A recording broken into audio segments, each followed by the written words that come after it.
When the script's locked off, then I look through it and I mark it off. It's a different stage in the process for me. When it's locked off, then I can go into visualising. I can't visualise and think script. They're two completely different processes. One's an intellectual, one's a visceral. Here I've got page 7 of the script, scene 10, 11, 12. It was in many ways an extremely technical exercise. Hopefully that didn't show. The blue markings are when the screen are in vision, because tapes, there's faintly marked Chris in here, which is the editor. So Chris, the editor, had to prepare tapes in order to be shown in the back of Pasco's head. Whenever we shot across the two of them, we had to have the tape available. The yellow are graphics, are written live because the graphics were on the desk in the studio. Charisma is the machine that generated them, and it was state of the art. The page folding back was the newest gimmick that the BBC desk had, and they were about to use it in the Top of the Pop studio. The red marking on page 8 is the special effects or any vis effects.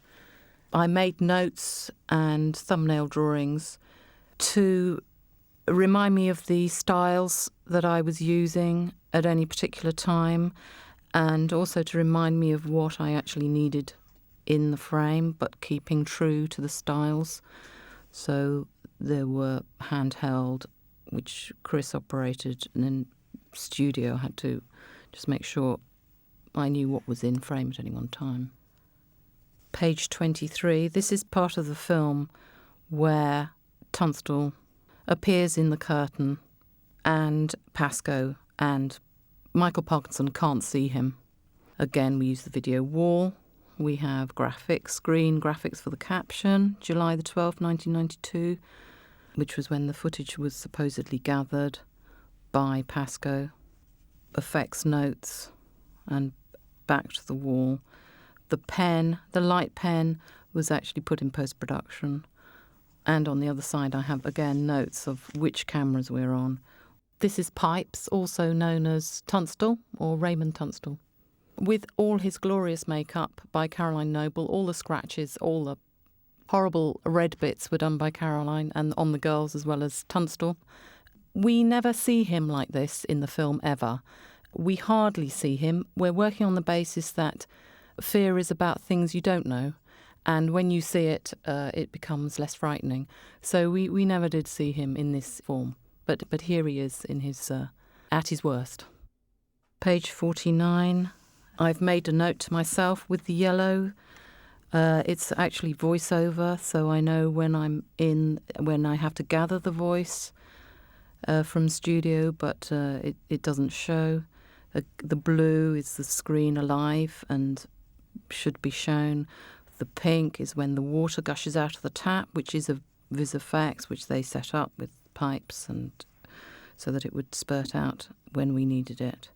Then we went on to a phone-in, which included the map, which was graphics that had to be prepared before the time. And on the desk, we had the little flashing star, so we knew which place it was. And we had our phone booth around the back of the studio so that Parkinson could interact in a live way with the phone-in. On the left-hand page, I have my thumbnail sketches. I've got my handheld, Studio 2 shot, remote on the kitchen, which is the small cameras that was installed in every room, back to handheld, back into the phone-in studio, and then onto the screen, which was piped in through the video wall into the 2 shot. So at each point, I know what I'm getting. Here you can see from the schedule, we started 4th of July. 6th of July was rehearsals, shoot for 3 weeks in the house. The weekends were off because of children, and then back into the studio for the last week and a half. The working title for the project was Noddies. We wanted a working title that was anonymous, didn't give away what we were working on. Stephen came up with the idea of Noddies, and Noddies is a term used which refers to when you're interviewing someone and that you finish with the subject matter, you turn round and you shoot the interviewer nodding away which you can cut into the interview at any time. And so that's how we came up with the working title, Noddies. Here we have the floor plan of the house. The designer drew up the floor plan for me to choreograph my shots. First floor, and here's ground floor. It's useful to work out where we were going to position the remote cameras, and it just helps me visualise the piece. We also had to work out a few special effects because the picture jumps off the wall, so we had a drilled hole and poked it off the wall with a stick, and the same hole for when the mirror came off the wall. We were very careful which way the door opened on the fridge, things that we had to work out before the shoot because Kimmy has to hide behind the fridge. These are the newspaper cuttings that were prepared for the show. Obviously the photographs we took and the blurb had to be all cleared. I was very particular that they would look like real newspaper cuttings. There's a tendency for drama paper cuttings to look fake. Often they are blank on one side. We did print on front and back, and we waxed them and folded them and distressed them to hope that they would look real. Yes, I was quite keen for them to look like really hokey tabloid headlines, so it was fun to come up with the headlines that went with the story, put myself in the position of a Sun journalist. And Leslie also said that some mad people might record this and freeze frame and try and read the articles. So she asked me to compose a couple of paragraphs to open the articles, which was also a little bit of fun. At the time I made Ghostwatch, I had a nanny for my son, and her mother was a teacher. When the programme had been transmitted and she realised that I'd made it, she started a project because the children wouldn't stop talking about it. They were 8-year-olds. And her project was for them to write to me. And I was inundated with these beautiful letters. And I wrote back and discussed all the effects and tried to demystify it for them. This is a letter written by Lydia Robinson, who is 8 years old, beautifully drawn, beautifully written, beautifully presented. Ghostwatch.